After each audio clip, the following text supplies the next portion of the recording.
Bom dia, graça e paz. Vocês estão bem? Eu tô vendo a gente passar aqui nesse prédio pelo que nós passamos lá quando nós mudamos do segundo para o terceiro prédio. Eu até conversava com o pessoal ali atrás. Eu disse, eu acho que o pessoal não se sentem tão em casa, então em meio à adoração eles ficam acanhados, tímidos, né? Eu não sei se, obrigado. Eu não sei se tentando sintonizar. Falei, não, pastor, lá eu estava tão familiarizado, aqui a coisa está tão diferente. Mas eu lembro que quando nós mudamos do segundo prédio para o terceiro prédio, a gente teve um tempo de adaptação até a gente estar de fato acostumado e entender que aquele ali agora era o nosso espaço. E eu quero te dizer, esse aqui é o seu espaço agora, amém? Então assim, se você fechar o olho para adorar, você vai ver que é a mesma banda, é o mesmo pessoal ministrando, é as mesmas microfonias, é a mesma coisa, mesmo tudo. Então, assim, você vai continuar adorando ao Senhor da melhor forma. Amém? Você está comigo? O ano virou lá no seu calendário também? 2026. Uau! Piscamos e o ano passou e a gente de fato está em um novo ano. E como nós falamos esses dias, para o Senhor não muda, querido. O Senhor é atemporal. O calendário é uma coisa que nós temos para nos nortear, para nos basear, mas de verdade nós entendemos que Deus é um Deus de estação, de épocas, de fases, de tempos, e entendemos mesmo que para esse ano existe algo no coração de Deus para nós vivermos. Você está com essa consciência? Amém. Eu subiu algo no meu coração, não é sobre isso que nós vamos falar, mas o texto em Provérbios 16:3 diz assim, consagre ao Senhor tudo o que você faz, e os seus planos serão bem-sucedidos. Eu vou ler mais uma vez. Consagre ao Senhor tudo o que você faz, e os seus planos serão bem-sucedidos. Queridos, talvez você na virada do ano tenha celebrado, abraçado, comemorado mesmo com alguém, talvez você tenha tirado um tempo já para orar, mas como igreja local, esse é o primeiro culto que nós estamos tendo, em comunidade, em conjunto, como igreja local. Eu queria que nós tirássemos um tempo para orar acerca do que nós vamos viver. Você pode fazer isso? Pastor, eu já orei na minha casa, eu já orei com a minha família. Glória a Deus que você fez isso lá. Talvez você orou na sua empresa também. Glória a Deus, mas como igreja local você não orou ainda. Amém? Então se nós somos, a Bíblia diz, querido, se você aceitar Jesus hoje, se você entregar a sua vida a Jesus hoje, a Bíblia diz que você passa a ser família de Deus. Se você hoje confessar Jesus, a Bíblia diz que você é família dele, que você faz parte de quem ele é, que você é corpo dele aqui na terra. Então nós somos família. O apóstolo Paulo nas cartas nos chamou de irmãos. Então nós somos irmãos. Ó, que alegria.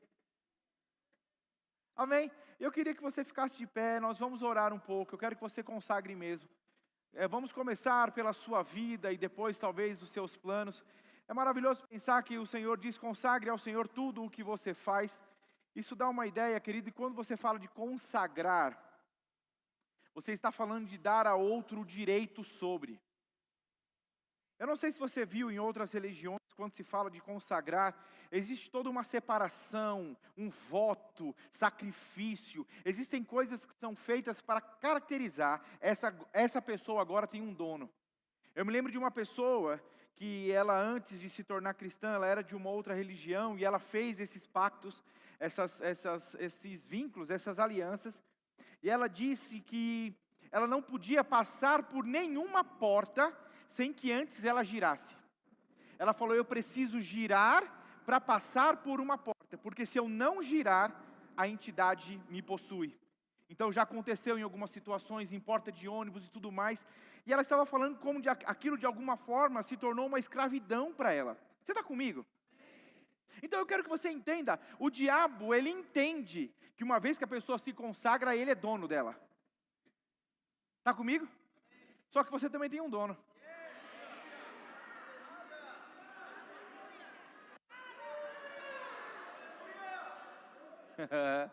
Eu não sei se você lembra, e já que eu estou falando disso, de um homem que foi ao cemitério e no pacto dele ele precisava pegar parte das vísceras de alguém que tinha morrido.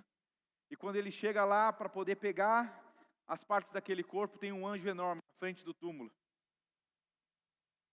Então o anjo diz, nele você não toca. Então aquele homem volta para o lugar dele, conversa com o dono dele, o chefe dele. E o chefe dele diz, não, infelizmente, aquele corpo você não pode mexer, ele tem um dono. Ele era consagrado, Deus era o dono dele. E então ele sai dessa religião dizendo, eu prefiro caminhar com alguém que tem Deus como dono. Você tem um dono! Agora, queridos, preste atenção, porque não é sobre ter um dono que ficou em casa. Não é sobre ter orgulho de um carro que ficou na garagem. Não é sobre ter orgulho de um bem que ficou em casa, em qualquer outro lugar. É sobre ter orgulho que caminha contigo, alguém que caminha com você. Alguém que te conduz. Não está dizendo consagra ao Senhor, diz para ele, então deixa lá, no início do ano, eu consagro ao Senhor e no final de dezembro eu volto para eles, e aí? Como que ficou a nossa relação? O que foi que você fez daquilo que eu te dei? Não é sobre isso. É sobre você hoje, entenda. É sobre você hoje, dizer, Senhor, talvez eu não tenha caminhado como eu deveria, mas eu quero de uma vez por todas, me consagrar como eu nunca me consagrei. Eu quero hoje entregar a minha vida, os meus planos, o meu dia a dia, a minha mente, os meus pensamentos. Eu quero que o Senhor seja o dono de tudo aquilo que eu vou viver. E a Bíblia diz que então os teus planos serão bem-sucedidos. Não é interessante pensar o contrário também? Todo insucesso ou todo plano mal-sucedido é porque de alguma forma revelou que não é ele que está envolvido. Vamos fazer isso? A Bíblia diz que quando a igreja orou, o apóstolo Pedro, que estava preso, foi solto. Talvez você tenha mais intimidade, talvez você já tenha uma vida diferente, mas quem está do teu lado talvez não tenha. É por isso que é importante a gente fazer isso como estamos aqui. Porque o seu fogo pode pular. Sabia que fogo pega? Alguém que está pegando fogo, você tem que rolar no chão, porque se você grudar nele, você pega fogo também. Está comigo? Então levanta a sua voz, vamos orar. Pai, eu te dou graças. Consagramos ao Senhor mais uma vez a nossa vida. Consagramos ao Senhor mais uma vez quem somos. Somos os teus filhos e não queremos estar alheio ao que é ser o teu filho. Não queremos estar alheio ao que é pertencer ao Senhor. Fizemos do Senhor o nosso dono, o nosso guia, o nosso mestre, o nosso Senhor. E não queremos estar distantes disso. Consagramos ao Senhor a nossa vida, consagramos ao Senhor os nossos planos, como a tua palavra diz, o ano, Pai, é de 2026, talvez nós não tenhamos vivido tudo o que estava projetado para o ano que passou, mas no Senhor isso não muda e nós consagramos, declaramos os nossos planos bem-sucedidos, não porque nós somos muito trabalhadores, não porque nós somos esforçados, não porque nós somos demais, mas porque o Senhor é o nosso dono, e nós estamos entregando ao Senhor o direito sobre a nossa empresa, ao Senhor a autoridade sobre a nossa empresa, sobre a nossa família, sobre os nossos filhos, sobre as nossas vidas. Entregamos ao Senhor a autoridade de tudo que somos, entregamos ao Senhor. Não existe outro dono, não existe outro que mande, simplesmente o Senhor. Tudo é para o Senhor e nós queremos essa manhã nos conscientizar disso. Em nome de Jesus, em nome de Jesus, em nome de Jesus. Consagramos ao Senhor os nossos planos, não queremos ter planos diferentes daqueles que estão no teu coração. Então sim, nos importamos em ouvir quais são os teus planos. Não queremos simplesmente que o Senhor dê ok aos nossos planos, mas sabendo que o Senhor é inteligente, sabendo que o Senhor é sábio, sabendo que o Senhor é grande e poderoso, queremos ouvir do Senhor quais são nós. E então queremos estar alinhados aos seus planos, porque a tua palavra diz, eu é que sei os planos que tenho a vosso respeito, planos de paz e não de mal. Então em nome de Jesus eu declaro que toda confusão caia por terra. Deus não é um Deus de confusão, é um Deus de clareza. Eu declaro, Pai, olhos iluminados para compreender a tua vontade. Em nome de Jesus, a empresa que o Senhor deu a cada um dos teus filhos, ela é tua. Obrigado por bons funcionários, por bons contratos, por portas abertas. Eu declaro em nome de Jesus, portas abertas, conexões sobrenaturais, conexões do céu geradas, Pai.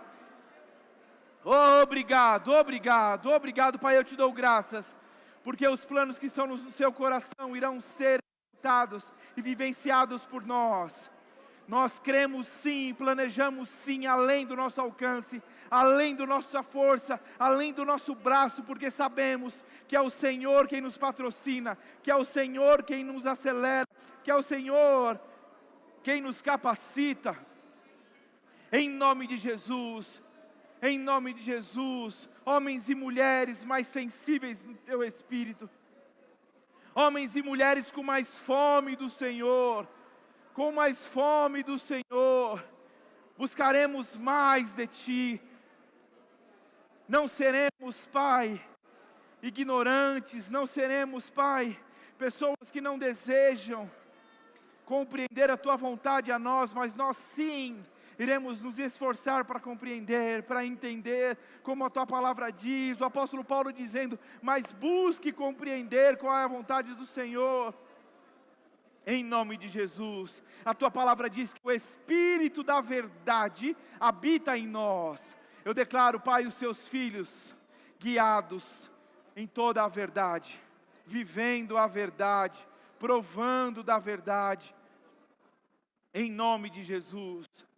O que quer que seja impedimento, Pai, todo orgulho, toda soberba, todo medo, incredulidade caindo por terra, que nós possamos confiar e acreditar.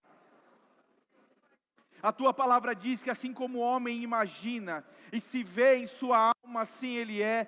Eu declaro, Pai, que nós nos veremos como o Senhor nos vê. Nos veremos como o Senhor nos vê, toda a incapacidade caindo por terra, todo sentimento de vítima, toda autocomiseração caindo por terra. Homens e mulheres livres para viver os Teus planos, livres para correr a carreira, em nome de Jesus, em nome de Jesus, aleluia, aleluia, aleluia, aleluia, aleluia. Querido, eu vou quebrar um pouco o protocolo. Esse culto não é meu desde nunca. Mas eu queria que você orasse com alguém. Homem vai orar com homem, mulher vai orar com mulher. Existem algumas coisas que precisam ser destravadas. Vai por mim, esse é o caminho.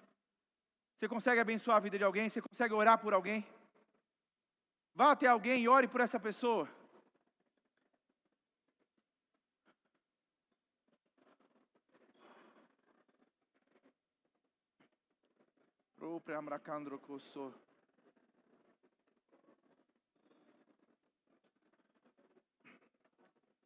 Eu creio num ano de rompimento. Eu creio num ano onde nós não iremos viver na mesmice, no mesmo nível, mas um ano onde nós mergulharemos mais em conhecer a Tua instrução, em conhecer a Tua voz, em conhecer aquilo que o Senhor tem para nós.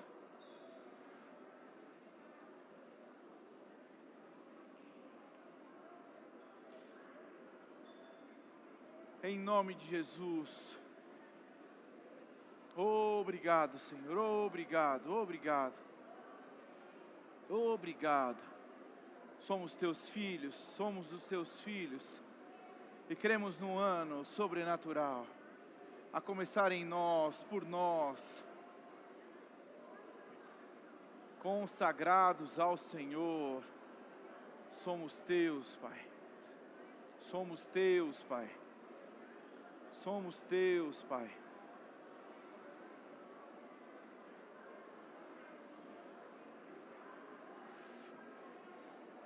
Obrigado, obrigado. Obrigado.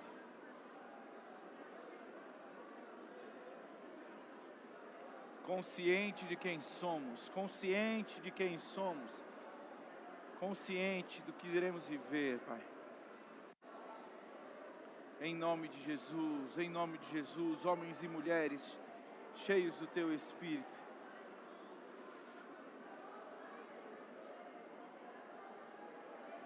Em nome de Jesus. Obrigado, obrigado. Obrigado, Pai.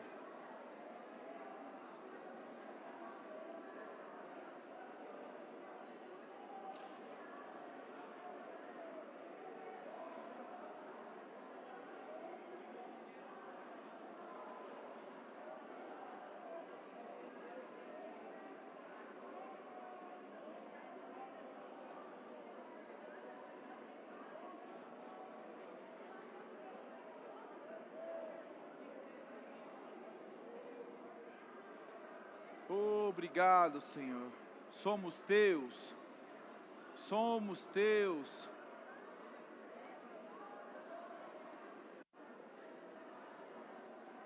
Obrigado. Obrigado, obrigado. Obrigado, Pai. Obrigado. Homens e mulheres cheios do Teu Espírito.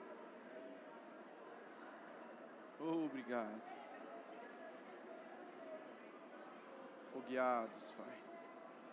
Cheios do Teu Espírito. Em nome de Jesus. Em nome de Jesus. Em nome de Jesus. Aleluia, aleluia. Aleluia. Obrigado, obrigado. Aleluia. Aleluia.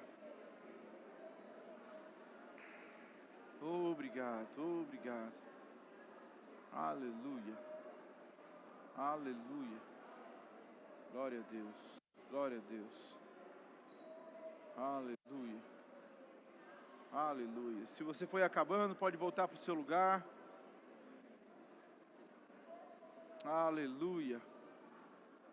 Glória a Deus. Glória a Deus. Obrigado, Senhor. Obrigado, Pai. Obrigado. Obrigado. Queridos, a Bíblia diz que é na igreja que você é aperfeiçoado para toda boa obra. Amém? Então, você pode se sentar. Mas não é interessante pensar que se eu e você aprendermos a orar uns pelos outros na igreja, quando você estiver na rua ou com algum cliente ou alguma outra pessoa, Deus falar para você orar por ela, vai ser mais fácil? Você está comigo? Você acha que Deus não quer que você ore por ninguém enquanto você está se relacionando? Não sei se você entendeu, vamos lá. Talvez você está em meio a uma reunião, em meio a outras pessoas. Você acha que Deus nunca quer que você ore por elas? Você acha que Deus não quer nunca alcançar essas pessoas com quem você está caminhando? E você já parou para pensar que talvez Deus deseja usar você para alcançar essas pessoas? Então, mas você vai falar assim, pastor, como que Deus quer que eu ore pela pessoa se eu nunca orei por ninguém? Pois bem, na igreja local, uma vez, um pastor fez um negócio que eu detesto. Ele pediu para orar por alguém. Mas porque eu me submeti, eu rompi, Deus pode contar comigo para que eu possa fazer em outro lugar. Amém? Querido, nem todo lugar que você está, você vai conseguir chamar um líder, um pastor para estar lá. E você é o Jesus que essa pessoa vai conhecer. Então que você seja o Jesus na altura do que foi Jesus. Amém? Glória a Deus. Eu quero que você abra a sua Bíblia. Eu estou com um texto, na verdade uma ministração no meu coração, e talvez a gente vá dividir ela em duas partes. Né? E talvez você não venha no culto à noite, não tem problema. Você pode depois ouvir, mas eu quero fazer dessa forma. Então nós vamos fazer, agora pela manhã eu quero falar um pouco, e à noite eu falo outro pouco. Amém? O pastor não tinha conteúdo, dividiu em dois cultos. Não é isso não, querido. Você fala, pastor, eu aguento ficar aqui até mais tarde, a gente vai aos dois, pode ser? Amém? Eu quero que você abra a sua Bíblia, por favor, em Hebreus capítulo 11, verso número 6. Hebreus capítulo 11, verso número 6. Querido, a nossa igreja ainda não está pronta. Duas pessoas, pastor, está tão linda que eu achei que já estava. Eu não sei se você percebeu, mas esse palco ela ainda está com as placas, ainda não está revestido. Né? Ficou bonitinho assim, a gente conseguiu deixar. Mas eu fiquei pensando, nós íamos colocar carpete aqui. Então eu pensei, como que a gente põe carpete em uma igreja que está em construção? O pessoal veio do estacionamento, pisou aí fora e subiu aqui. Então tudo que nós íamos ter nesse carpete eram marquinhas de pezinhos que caminharam para lá e para cá. Amém? Então o pastor vai ficar assim? Não, vai ter vinílico. E aí você diz, pastor, era a palavra que eu precisava. Deus estava falando comigo, como que eu ia ofertar nessa igreja? Então é o vinílico. Eu não sei, deixa Deus falar com você. Amém? Hebreus capítulo 11, verso número 6, diz assim. Na versão Ara, tá? Isso. De fato, sem fé é impossível agradar a Deus. Porquanto é necessário que aquele que se aproxima de Deus creia que Ele existe e que se torna galardoador dos que o buscam. Querido, Deus não é conhecido como Deus do impossível. Estão comigo? Então a Bíblia diz que Deus é o Deus do impossível. Não há impossibilidades para Deus. A Bíblia diz que tudo é possível ao que crê. Então Deus está o tempo todo, a palavra. Querido, você consegue entender que a palavra de Deus é o próprio Deus? A Bíblia diz que o verbo estava com o Senhor e ele foi enviado. O verbo se fez carne e habitou entre nós. Então, não tem como eu e você separarmos a palavra de Deus. Quando eu dou crédito à palavra de Deus, eu estou dando crédito ao próprio Deus. Amém? Então, quando eu considero a palavra, a Bíblia, e o que ela diz, eu estou considerando o próprio Deus. Está comigo? E o próprio Deus, a própria palavra está dizendo que não existe maneira de você agradá-lo. O mesmo Deus que diz que nada é impossível para Ele, Ele diz, também é impossível me agradar, se não for por intermédio de fé. Logo, fé, queridos, não é o que eu e você empregamos em uma única coisa. Talvez nós tenhamos conseguido empregar fé para um objetivo. Então eu estou crendo por algo, eu estou crendo para algo. Então você municia a sua fé, você se edifica e você conquista aquilo. A grande questão é que a Bíblia não diz que fé é algo que é a maneira que você deve viver para conquistar coisas. A Bíblia diz que fé é um estilo de vida. Fé é a maneira como você vive o seu dia a dia. Amém? Até porque, queridos, eu e você vamos ter a oportunidade de ser confrontado, de ser contestado o tempo todo. Talvez você, quando acordou pela manhã, né, você sente uma dor, você ouve uma notícia e de alguma forma aquilo vem cheio de informações, de sentimento para dizer para você que é assim, que é assim que vai funcionar. Então eu e você precisamos estar firmados na palavra o tempo todo. Quando as coisas se levantarem, situações, incredulidade, elas caiam, elas morram porque elas não vão ter do que se alimentar. Está comigo? Mas a Bíblia diz, queridos, que faz parte do caráter de Deus galardoar. Presentear, galardoar. Sabia que galardão é presente? É recompensa? E talvez, eu estava conversando esses dias, nós estávamos aqui na obra, está sendo até difícil mudar isso agora, né? Porque nós tínhamos o prédio e estava na obra. Agora essa é a igreja. Então a gente, né? Teve gente dizendo, pastor, você acredita que eu quase fui lá para outro prédio? E aí estava vindo para cá e pensando que eu estava vindo para a obra, tive que voltar em casa para pegar o fone. Foi a irmã lá. Não ia falar não, quem foi não. Mas a gente está de fato mudando essa cultura. Mas o que você precisa, de fato, entender que faz parte do caráter de Deus, querer presentear, galardoar. E não se trata de um galardão que você vai ter lá no céu, querido. A Bíblia fala sobre um galardão que você tem, um tesouro que você deve juntar no céu, onde a traça e ferrugem não consome.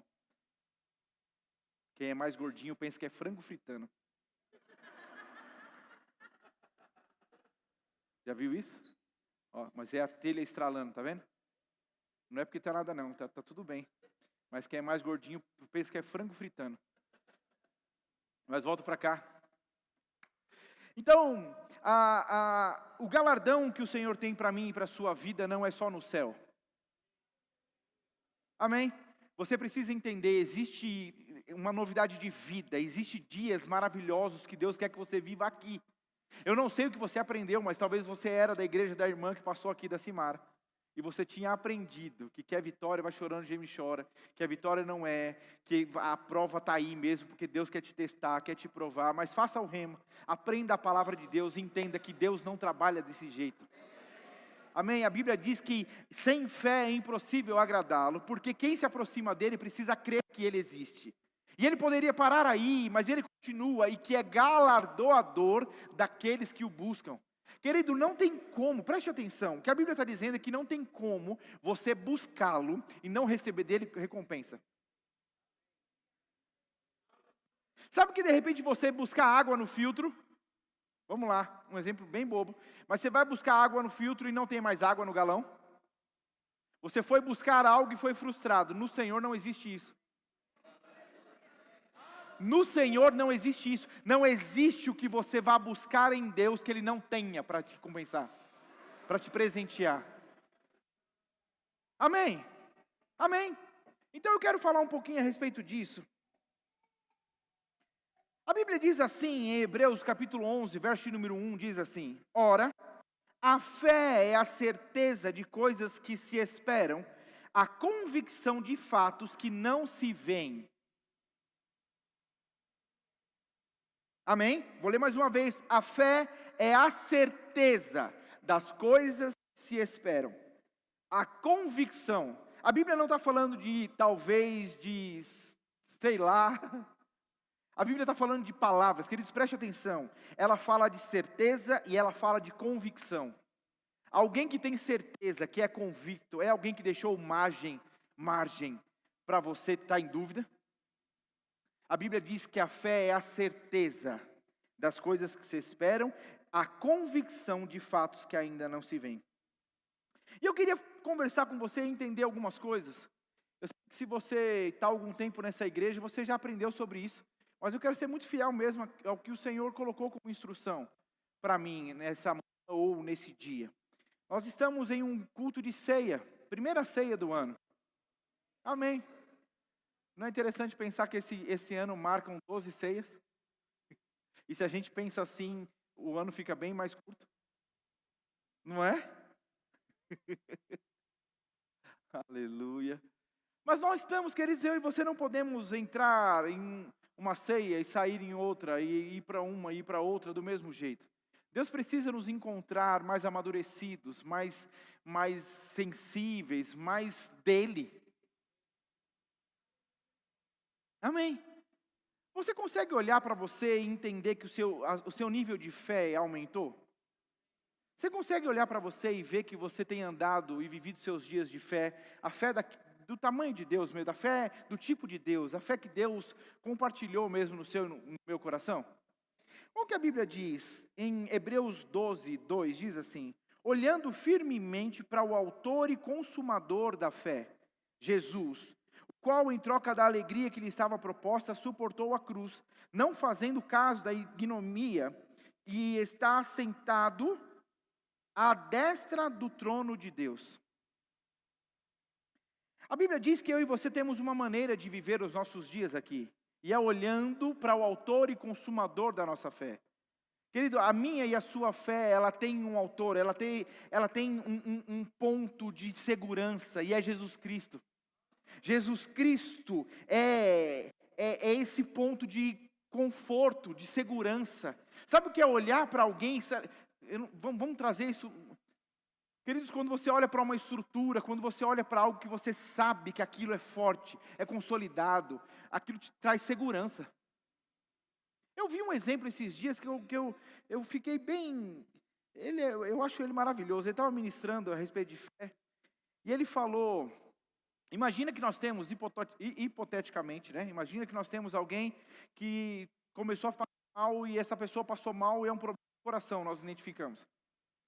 Então nós perguntamos, né? Você está em algum lugar público, passou mal, problema do coração, e aí alguém pergunta, tem algum médico aqui? Então de repente uma pessoa se aproxima e diz, eu sou o médico. Você consegue entender como essa informação, eu sou o médico, traz segurança para todos que estão ali?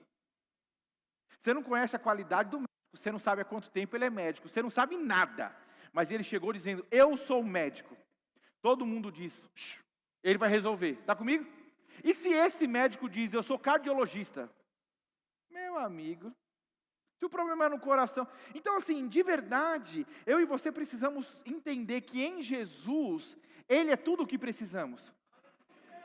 Tudo que talvez nós estamos vivendo nos nossos dias, que de alguma forma traz medo para nós, traz insegurança para nós, é porque nós não estamos ouvindo dEle, quem Ele é.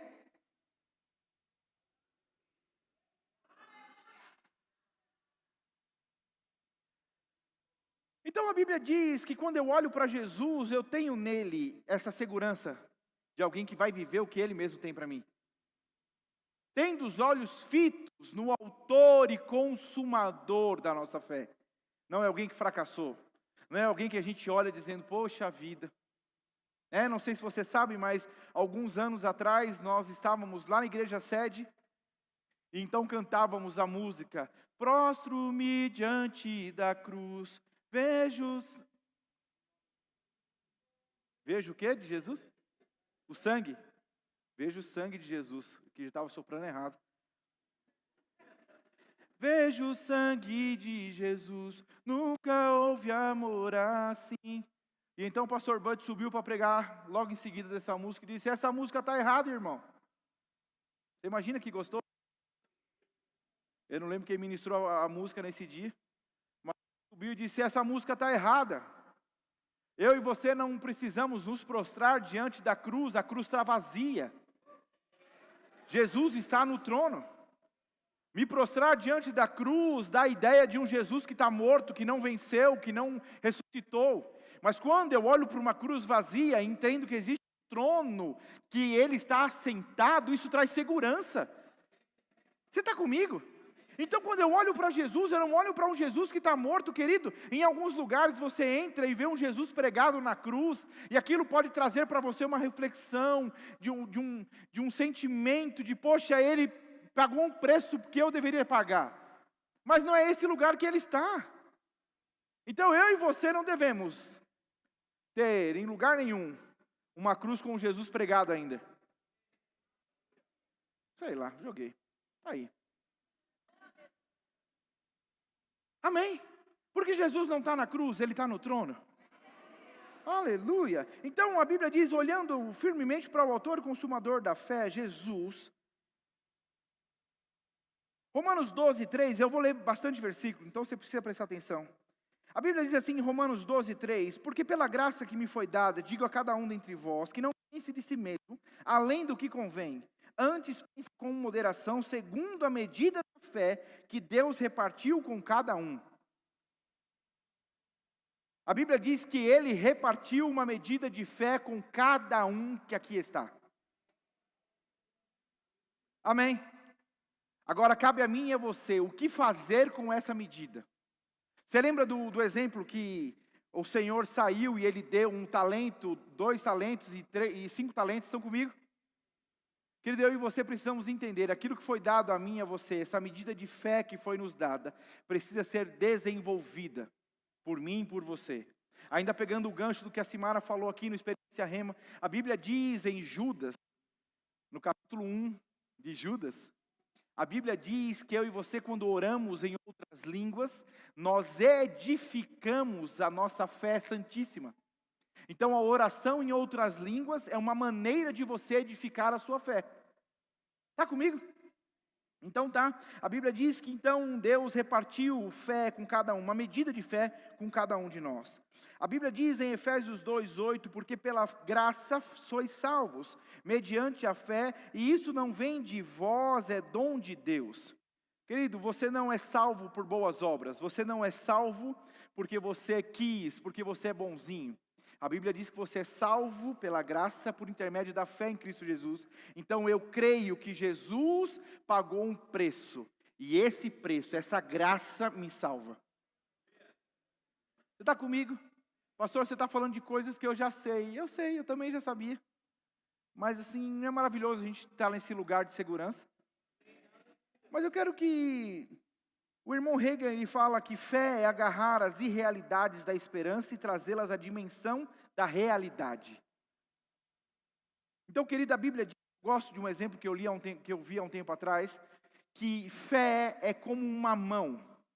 Você imagina que a fé tem a capacidade de agarrar o que é invisível e materializar no que é visível. Você está comigo? Então você imagina que existe acima de você um céu cheio de coisas. Eu li um livro há um tempo atrás que falava de galpões. Eu achei legal isso. Mas ele falava de galpões, de coisas que estão lá, armazenadas. E você, vivendo em fé, pode pegar do céu e trazer para a terra. Amém. Mas deixa eu falar um pouquinho, e é por isso que talvez eu tenha dividido em duas partes. Repete assim comigo: fé não é fingimento.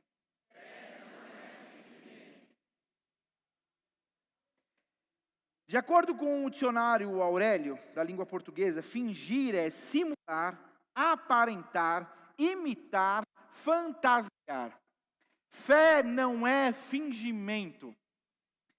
Querido, em 2 Timóteo, o pastor Vitor falou a respeito disso. E o texto diz assim: lembrado das tuas lágrimas, estou ansioso por ver-te, para que eu transborde de alegria, pela recordação que guardo da tua fé sem fingimento, a mesma que primeiramente habitou em tua avó Lóide e em tua mãe Eunice, eu estou certo que também em ti. O apóstolo Paulo falou na carta dele ao jovem Timóteo a respeito de uma fé não fingida. Se alguém diz que não pode ser fingida, é porque dá para ser. Está comigo? E aí talvez você diz: pastor, eu nem sabia que podia ser fingido. Mas talvez estejamos vivendo uma fé fingida. Talvez quando nós estamos em meio a pessoas que falam fé, a gente também quer falar. Mas porque a gente não entende, não tem profundidade, não tem convicção, se torna um fingimento. Você está comigo? Olha só o que ainda em Timóteo ele diz, Timóteo 1,5 diz: ora, o intuito da presente admoestação visa ao amor que procede de um coração puro, e da consciência e de consciência boa, e de fé sem hipocrisia. Era gostoso receber uma carta do irmão Paulo. Ele dizia: Timóteo, que bom que eu não encontro em você uma fé fingida.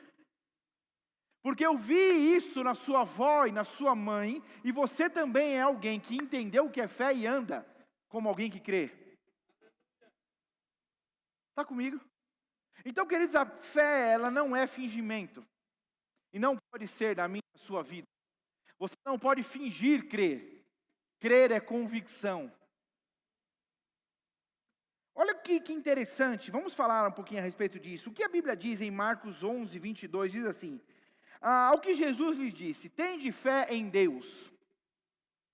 Porque em verdade vos afirmo, se alguém disser a este monte: ergue-te e lança-te no mar, e não duvidar no seu coração, mas crê que se fará o que diz, assim será com ele. Aí sabe o que acontece? A gente falou um pouquinho disso em outras ocasiões, talvez até no culto. Quem estava aqui dia 28? Glória a Deus. Então, queridos, a Bíblia não diz que eu e você deveríamos ignorar o monte. Eu já vi pessoas que elas acham que crendo, eu creio, e elas estão ignorando o fato. E a Bíblia diz que fé não ignora o fato. Então, assim, recebi o diagnóstico de uma doença. Qual é a doença? Fala não. Não, mas foi diagnosticado com o quê? Não, eu nem creio no diagnóstico. Não, querido. Saiu o diagnóstico é esse. A Bíblia diz que fé não concorda com isso. Mas quando eu e você estamos nesse lugar onde eu não quero admitir a realidade natural, eu não posso colocar em prática o que sobrenatural esmaga. Então a Bíblia não diz, se alguém disser a esse monte, ela diz assim, ó, já pensou? Se a Bíblia fosse escrita para nós nos dias de hoje, ela diz: se alguém disser a esse negócio que tem aí do lado. Não vamos falar não. Se alguém disser a esse negócio que tem aí do lado: ergue-te, lança-te no mar, não duvidar no seu coração, mas crê que se fará o que diz, assim será com ele. O que tem aí do lado? Não sei, Jesus não quis comentar. Não. O texto está claro, se alguém disser, e não foi um calombinho, ele poderia dizer, se alguém disser a essa pedra, não, se alguém disser a esse monte. Então Jesus não quis dizer, queridos, a impressão que dá é que a gente quer, a fé por ela estar menor, parece que o monte é maior. Então se você olhar daqui, o monte fica grande mesmo. Mas se você olhar do lugar certo, o monte é só um monte, uma montanha, um calombinho, um caroço, não sei. Jesus, e a palavra está dizendo, se alguém disser a este monte, então queridos, fé não é fingimento, a fé olha para o monte e diz, monte, eu estou te vendo, monte, você é real, monte, eu te toco, monte, eu te percebo, mas monte, eu te dou uma ordem, levanta-te e lança-te no mar.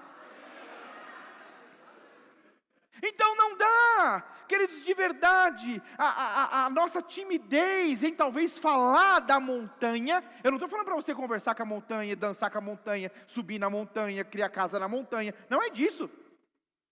Mas eu preciso que você olhe para a montanha e diz, existe uma montanha, a montanha é real, mas o nome de Jesus é muito mais.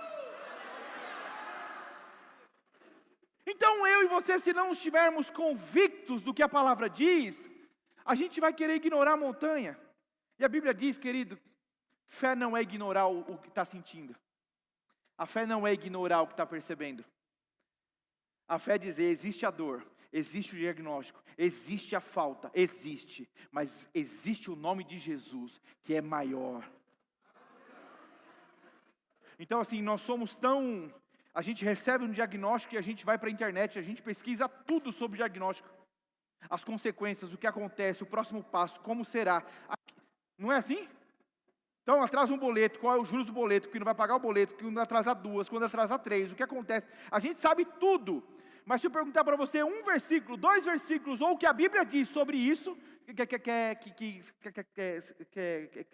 sabe o que é? Você está comigo? Então assim, a gente sabe falar tudo sobre o monte. Mas a gente sabe, e é isso, por que existe hipocrisia e fingimento? Porque a gente talvez em secreto estuda tudo sobre o monte.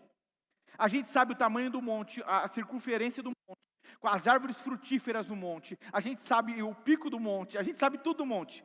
Mas quando alguém da fé vai conversar, a gente diz, não, tem uma montanha, eu não gosto nem de falar. Eu não sei, vamos lá, Deus está querendo levar a gente para um lugar melhor.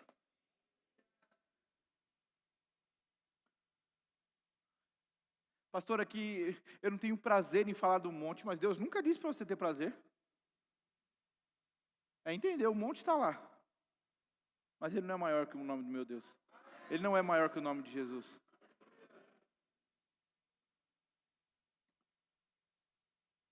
Aí, de repente, são pais e mães que percebem alguma coisa dos seus filhos, mas não, é melhor não levar no médico, porque vai que diagnostica, vai que descobre o quê?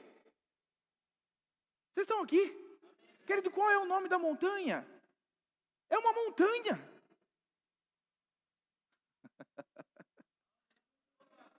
Mas eu sou da fé. É da fé e não tem coragem de enfrentar?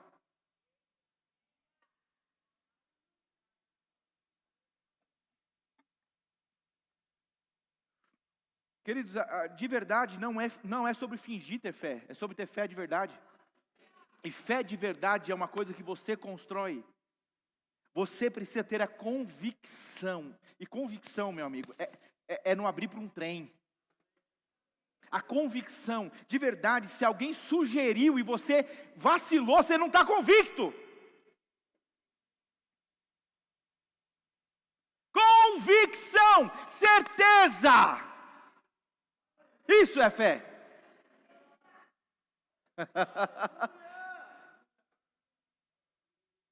Agora, queridos, se eu e você não estamos alicerçados nesse lugar, repete mais uma vez comigo, fé não é fingimento. Repete comigo assim agora, fé não é desejar. Pastor, eu buguei, mas eu não tenho que desejar ser curado, não. A cura é uma verdade para você.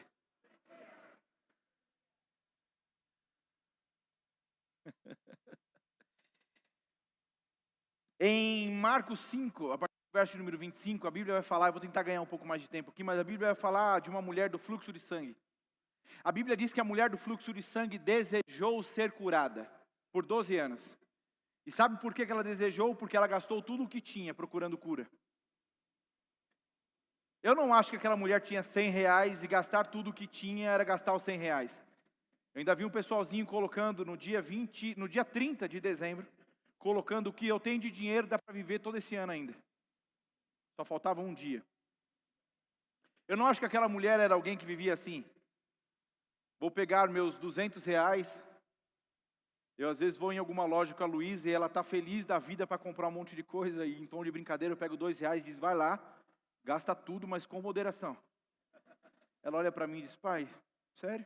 Ela estava virando adolescente. Orem por nós, querido. Lulu é uma bênção. Mas, queridos, eu não acho que essa mulher era alguém que não tinha. E o texto quis dar a ideia, não. Ela gastou tudo o que tinha. E quando você fala de tudo o que tinha, procurando por saúde, você vai mesmo. Então vai no médico tal, vai no outro, e anda, e vai para lá. A Bíblia diz que ela desejou ser curada. Até que ela conheceu o nome de Jesus e diz, não, peraí. Você concorda comigo que se ela pega todo esse desejo que ela tem, ela fica em casa dizendo, Jesus pode me curar, ela ainda não seria curada?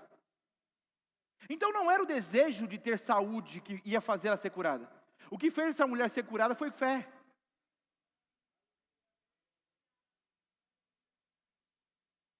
Porque, queridos, de verdade, talvez por não conhecer a vontade de Deus, você seja alguém que está passando por uma situação. E é aí que o rema entra. E quando a gente fala do rema, querido, entenda, não é que o rema é que transforma a sua vida. O que transforma a sua vida é a palavra. É que o rema prega a palavra. É uma escola bíblica. Amém? Está comigo? Então, quando você vai para esse lugar do desejo mesmo, é preciso fazer alguma coisa além de desejar. E o texto deixou claro, ela tinha o desejo de ser curada. Jesus chega para o homem e diz, o que você quer que eu te faça? E o paralítico continua, ele começa a contar a história. Ele diz, não, é porque tem o poço e quando a água mexe, tem que entrar no poço. E Jesus diz, eu perguntei, o que você quer que eu te faça? Aí então aquele homem diz, sou curado. Jesus manda ele levantar. Se aquele homem quer ser curado, mas continua deitado lá, alguma coisa acontece?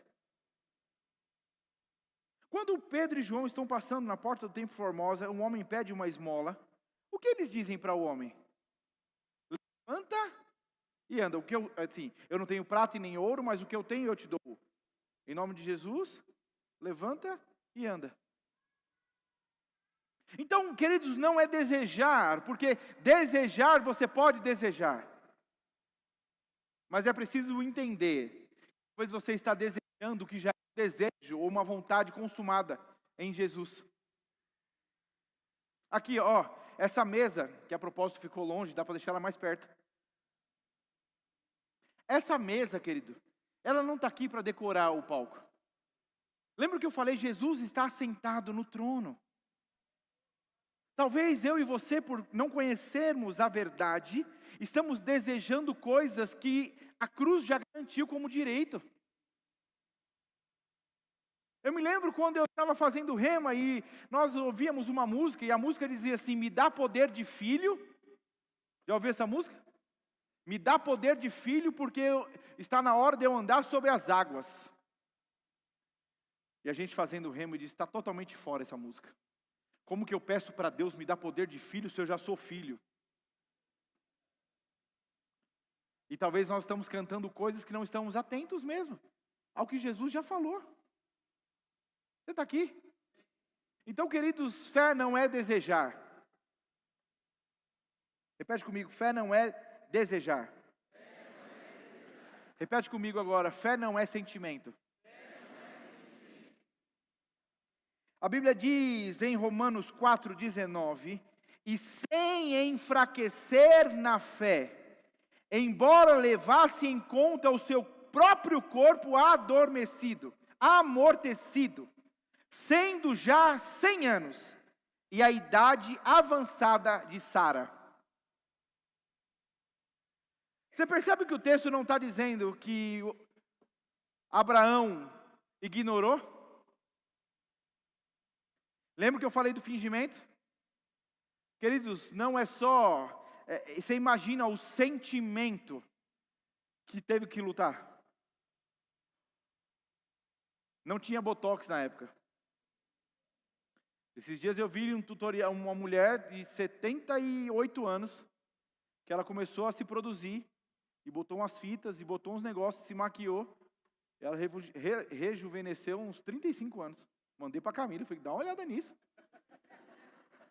A gente só compartilha as coisas, não tem nada de indireto, nada, pelo amor de Deus.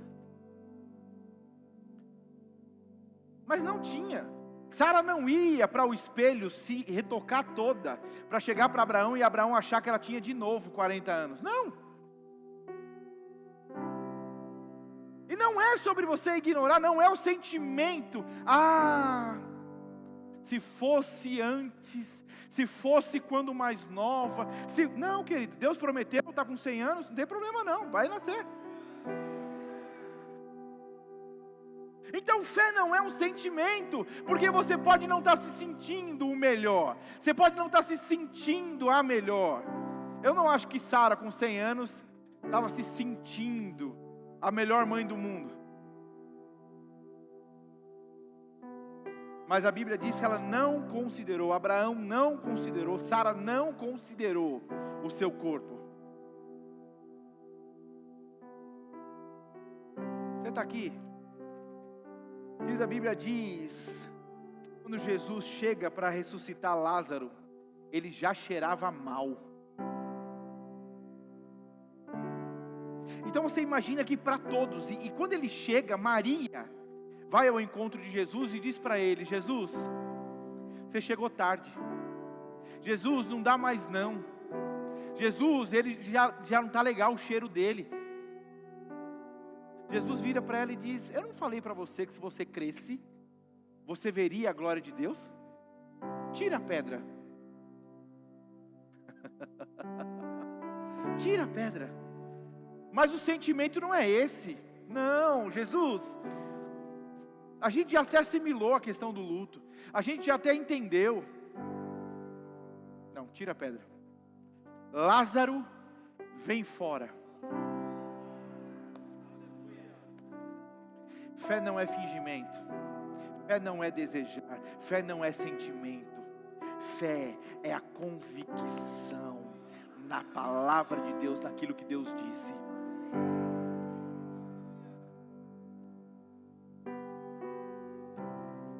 Deixa eu, meu Jesus amado,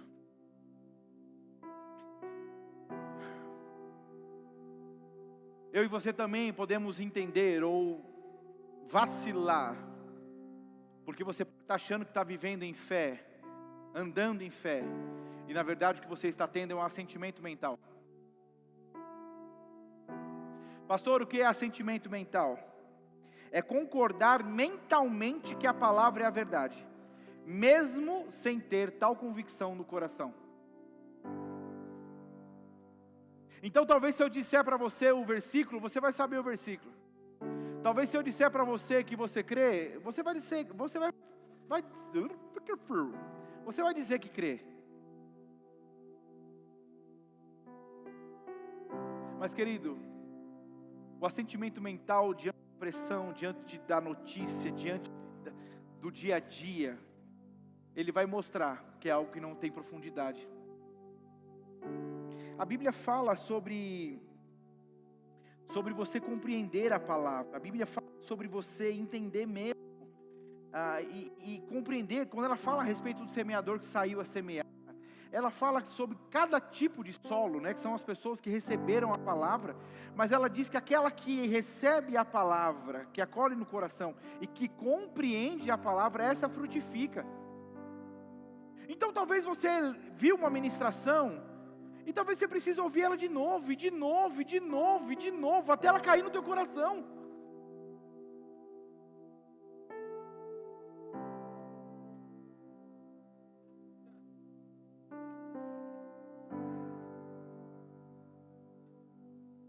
A Bíblia diz assim: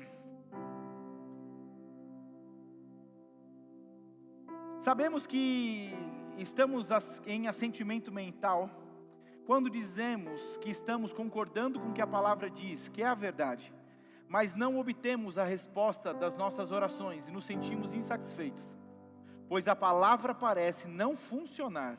Isso na verdade é uma dependência da racionalidade.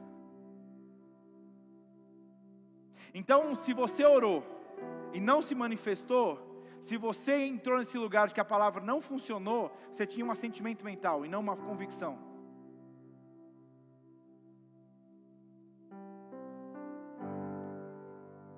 Porque, queridos, de verdade, é muito fácil, é incrível como a gente pode entrar nesse lugar onde a gente compartilha orações que não foram respondidas. Talvez a gente pode estar se reunindo para falar de coisas que eu também criei, mas não aconteceu. Quando na verdade, queridos, a Bíblia não mente. Se você creu e não se manifestou, me perdoe, mas a Bíblia não mente. E aí pode doer para você. Mas de verdade, eu vou concordar com a palavra e não com o que você passou. Eu vou concordar sempre com a palavra, não com o que você está sentindo. E não com o que você está vendo. Se a palavra diz, é que eu creio. E acabou. Mas pastor, não se manifestou na minha vida. Então, querido, vai buscar. Vai mergulhar mais. Vai se encher mais. Vai conhecer mais.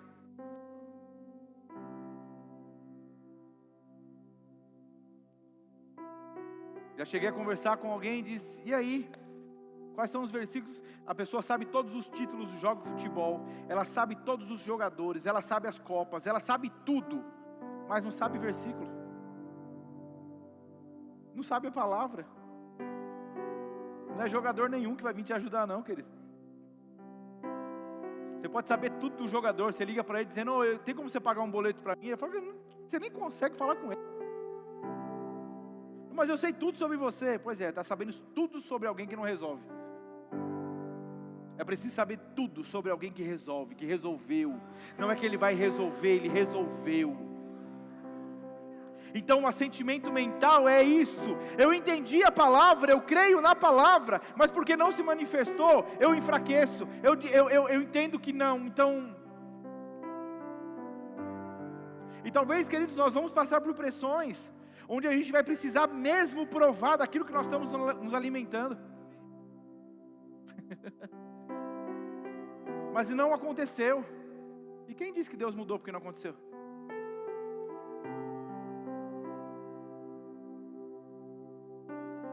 Mas daí a gente volta a falar, queridos, eu e você precisamos, e esse talvez seja o nosso maior problema.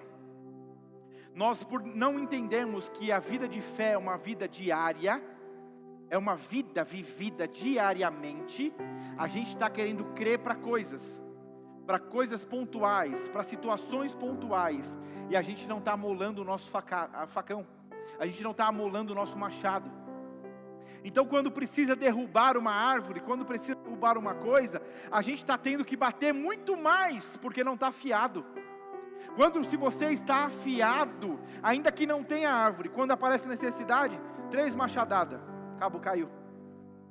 Porque você está investindo o seu tempo amolando o machado, ao invés de talvez fazer qualquer outra coisa. Você está entendendo alguma coisa? Então, queridos, fé do coração é diferente de assentimento mental. A Bíblia diz que o espírito e a mente são distintos. São coisas distintas, e eu e você precisamos renovar a nossa mente pela palavra. Não adianta, se você não colocar a palavra para dentro, você ainda vai ser cheio das coisas que você foi ensinado lá atrás. Pastor, eu fiz o rema, eu já aprendi. Não, você aprendeu não, você entendeu. O rema não acaba, querido, nos 2 anos. O rema te mostra o estilo de vida que você tem que viver agora. Pastor, você conhece alguém que fez o rema e desviou? Claro que eu conheço. Você conhece alguém que fez o rema e não está andando nas verdades que ouviu? Pois é, eu conheço. Você conhece alguém que fez faculdade de informática e não sabe nada de informática? Você conhece alguém que fez algum curso e não sabe nada mais sobre o curso? Pois é, porque tudo aquilo que você diz conhecer, só se torna verdade em você se você pratica. Eu sou formado em Direito, porque não atuo na área, um monte de coisa no Direito mudou e eu não estou sabendo. Pastor, mas você poderia estar estudando? Claro que eu poderia, vou tentar ver se eu acho um buraco aqui na vida que eu estou vivendo. Você consegue entender? Então não é sobre o que você viu no passado, é sobre o que você vê hoje. Eu falei isso para o pessoal que concluiu o Rema. O maior perigo de quem conclui o Rema é achar que no próximo ano ele está de férias. É o maior perigo. Não perca o ritmo, meu amiguinho. Você está vindo de um ritmo de segunda, quarta e sexta, ouvindo a Bíblia, estudando a Bíblia por 2h15. Vai parar de uma vez.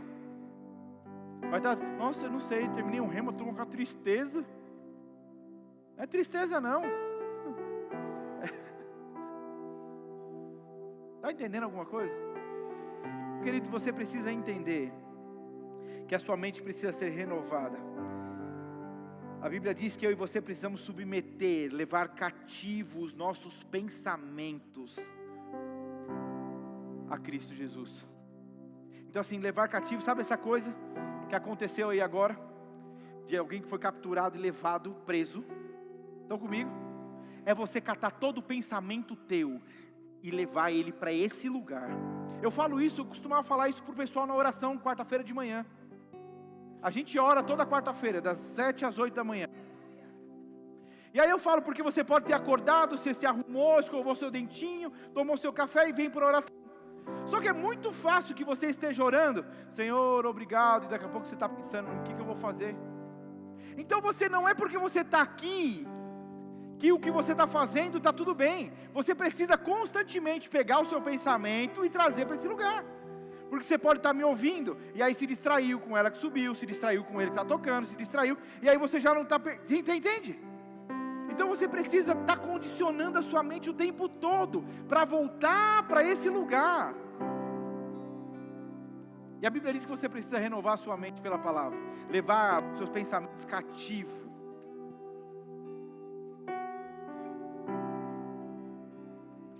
A Bíblia diz que a minha e as suas... Porque as armas da nossa milícia não são carnais e sim poderosas em Deus, para destruir fortalezas, anulando os sofismas e toda altivez que se levante contra o conhecimento de Deus, e levando cativo todo pensamento à obediência de Cristo. A Bíblia diz, segundo Tiago 1:21, portanto, despojando-vos de toda impureza e acúmulo de maldade, acolhei com mansidão a palavra em vós implantada, a qual é poderosa para salvar a vossa alma. Querido, você foi salvo? Você foi salvo? O nosso espírito foi salvo, mas a nossa mente está sendo salva, progressivamente. Há quem diga, né, que bom seria, se no dia do meu batismo eu tivesse morrido mesmo, para tudo que eu pensava de ruim, tudo que eu queria fazer, tudo, e acordasse. Dentro foi. E é isso que você precisa compreender, a natureza foi transformada. A natureza foi transformada, mas a sua mente precisa ser renovada. Vou repetir, a sua mente precisa ser renovada. Então, queridos, não adianta, fé do coração é diferente de assentimento mental. Então não é conhecer o versículo, até que não funcione o que você orou. Eu quero terminar falando sobre isso, teríamos muito mais coisas aqui. Mas eu quero dizer também que a fé é diferente de esperança. Talvez você possa pensar que é a mesma coisa, mas fé é diferente de esperança. 1 Coríntios 13 diz, agora pois permanecem a fé, a esperança e o amor. Esses três, porém, o maior destes é o amor. A esperança sempre vai olhar para o futuro e a fé olha para o agora. Você está aqui?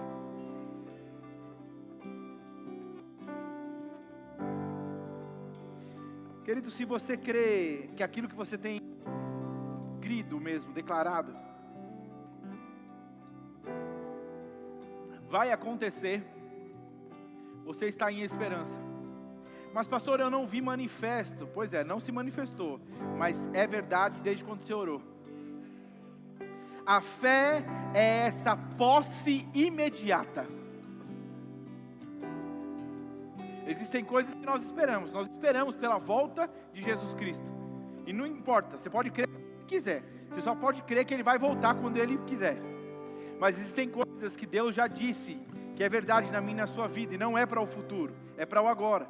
E você precisa agarrar. Lembra da mão que eu falei? Eu agarro e manifesto.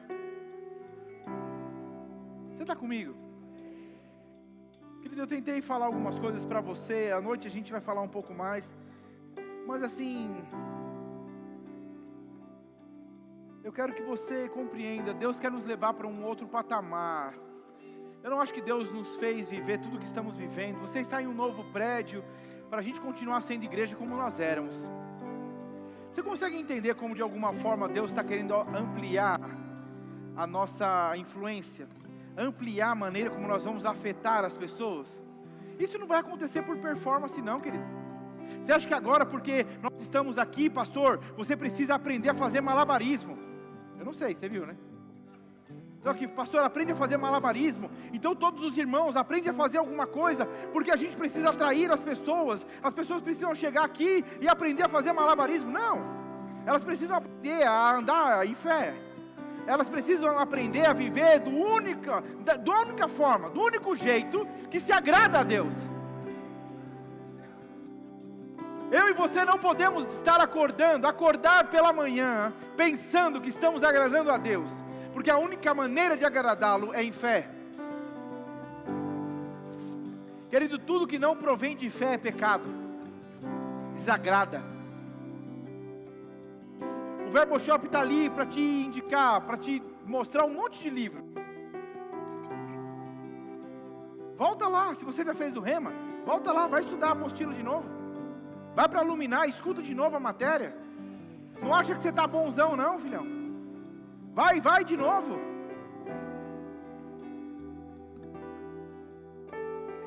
Queridos, eu já tinha provado de um nível de fé, de coisas de fé, falando talvez dos prédios pelos quais nós passamos. Mas esse prédio, de maneira específica, fez ampliar e me fez entender que coisas que eu achava que eu já tinha força suficiente, eu ainda não tinha.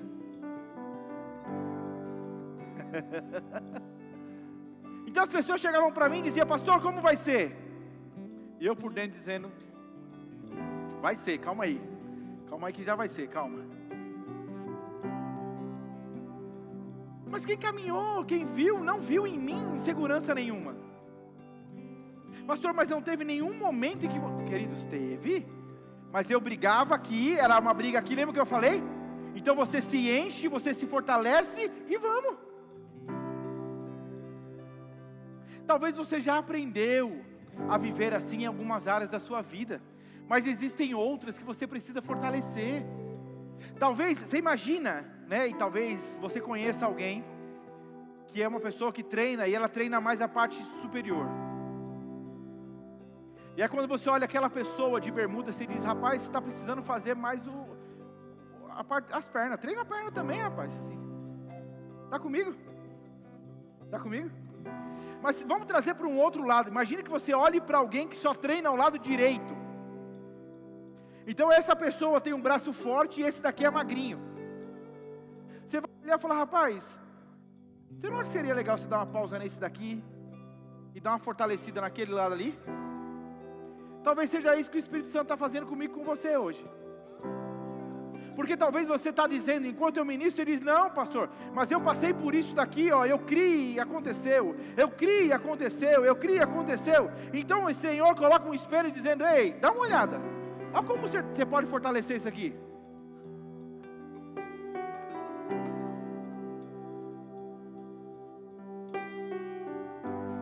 O Senhor deu a todos nós uma medida de fé. Se você não vai vir no culto à noite, vai parecer que eu só estou falando para você como que fé não é. Mas então escuta à noite para você entender o que é fé. Mas eu creio de verdade, o Senhor está nos colocando num lugar onde Ele deseja confiar maiores coisas a nós. E não tem como, o Senhor não vai poder confiar maiores coisas a nós, se nós não estivermos nesse lugar, dizendo: Senhor, pode vir, manda, derrama, vai que nós estamos prontos a desfrutar.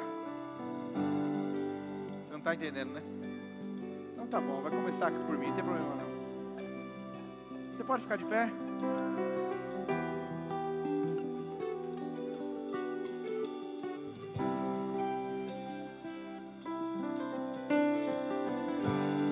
Pai, te damos graças. Obrigado pelo privilégio de sermos tua casa, tua família, teus filhos. Obrigado pela medida de fé que o Senhor derramou em cada um de nós. E eu te dou graças, Pai, porque a tua palavra nos impulsiona, a tua palavra nos conduz para esse lugar de triunfo, para esse lugar de avanço, de amadurecimento. Nós não queremos ser medíocres, medianos, e estar a viver em uma fase, em um nível diferente daquele que o Senhor tem proposto para nós. Em nome de Jesus, Pai. Nós não queremos fingir, nós não queremos ser hipócritas, nós não queremos estar em assentimento mental, desejando, nós não queremos ter esperança, mas nós estamos nesse lugar, crendo, Pai, aumentando o nosso nível de fé, a nossa força, a nossa convicção. Eu te dou graças porque tudo isso é possível, porque Jesus venceu. Nome sobre todo nome, nome acima de todo nome, nome de Jesus, nome que cura os enfermos, nome que sara, que liberta, que restaura. Eu te dou graças, Pai. Eu queria que você fechasse os teus olhos. Se você entrou aqui essa manhã e você nunca entregou a sua vida a Jesus e deseja fazer isso hoje, a Bíblia diz que é necessário crer com o coração e confessar com a boca. Então não é só sobre entender que Jesus é um cara legal, eu entendo Jesus, eu sei quem Ele é, eu vou na igreja de vez em quando. A Bíblia diz que é necessário nascer de novo. É necessário confessar Jesus Cristo como Senhor e Salvador da sua vida. Se você entrou aqui essa manhã e nunca fez essa oração, eu quero que você levante a sua mão direita. Eu quero orar com você. Existe alguém? Você entrou neste lugar. Eu não estou te convidando para uma religião, para uma denominação, mas o meu convite é para que você faça parte da família de Deus, para que você se torne um filho de Deus. Existe alguém? Levante a sua mão direita bem alto, eu quero orar com você. Existe alguém? Talvez você entrou neste lugar e não me importa saber o motivo, mas você se afastou dos caminhos do Senhor. Você deseja nessa manhã voltar para esse lugar. Existe alguém? Todos sarados? Todos alinhados?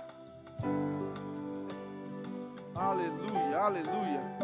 Se você tem alguma dor ou enfermidade, eu creio em nome de Jesus que ao participar da ceia do Senhor,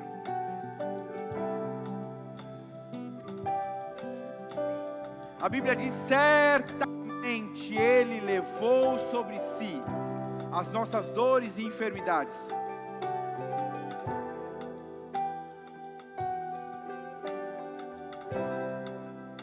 Eu creio que ao participar da ceia, assim como esses elementos se misturam ao seu corpo, eu creio na vida de Deus, sarando o que quer que esteja desalinhado, em desconformidade. Então, se você já entregou sua vida a Jesus, nós vamos ceiar todos juntos agora. Existe em frente os elementos da ceia.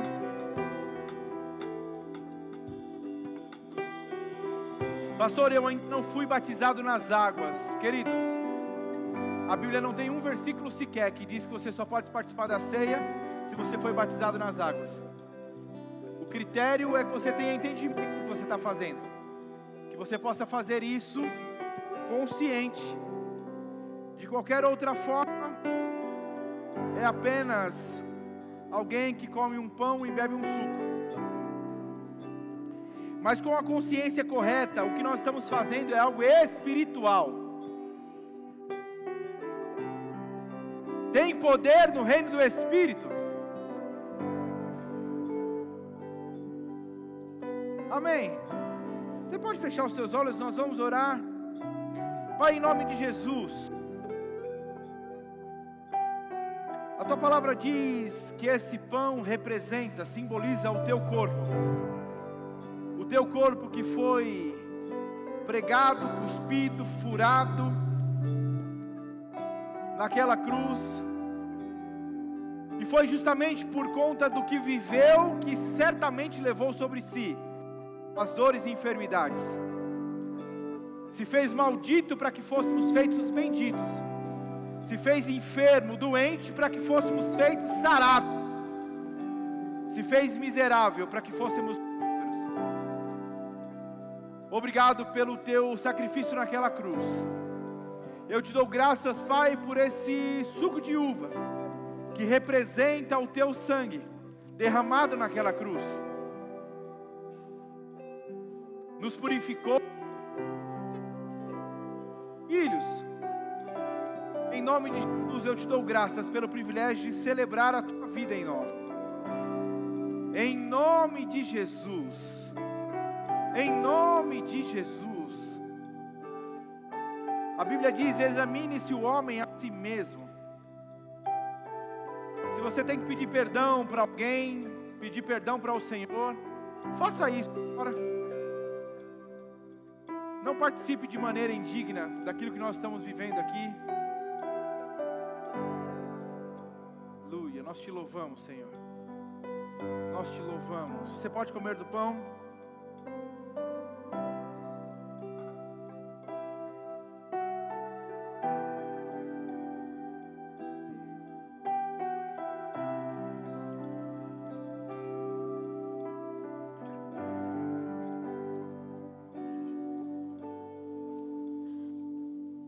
Você pode beber do cálice.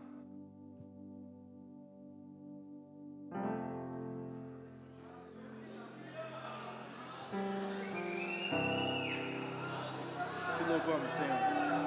Toda a guerra Ele já venceu. A vida em abundância concedeu.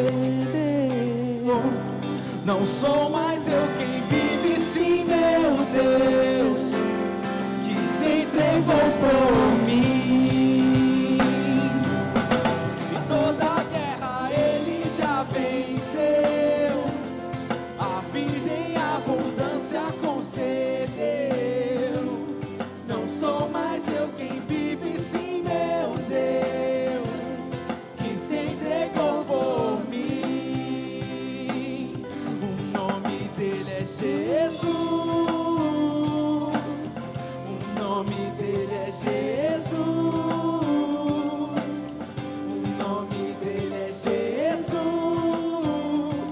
Pra sempre exaltado, o Rei glorificado. O nome dele é Jesus. O nome dele é Jesus. O nome dele é Jesus. Pra sempre exaltado, o Rei glorificado. Toda a guerra Ele já venceu. A vida em abundância concedeu. Não sou mais eu quem vive, sim meu Deus, que se entregou por mim.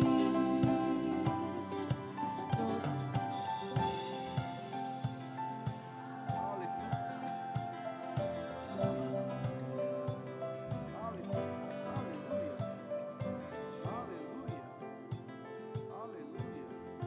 Fica aí, a gente já vai cantar ela de novo. Deixa eu só indicar para você, querido, dentro do que nós falamos, fé e confissão, como ativar o poder de Deus em sua vida. É um dos livros que estão lá no Verbo Shop. Jesus, nome sobre todos os nomes. Um outro que também está lá, vivendo no equilíbrio entre graça e fé, combinando duas forças poderosas para receber de Deus. Amém? São livros que estão lá para poder nos ajudar mesmo a edificar a nossa fé. Amém?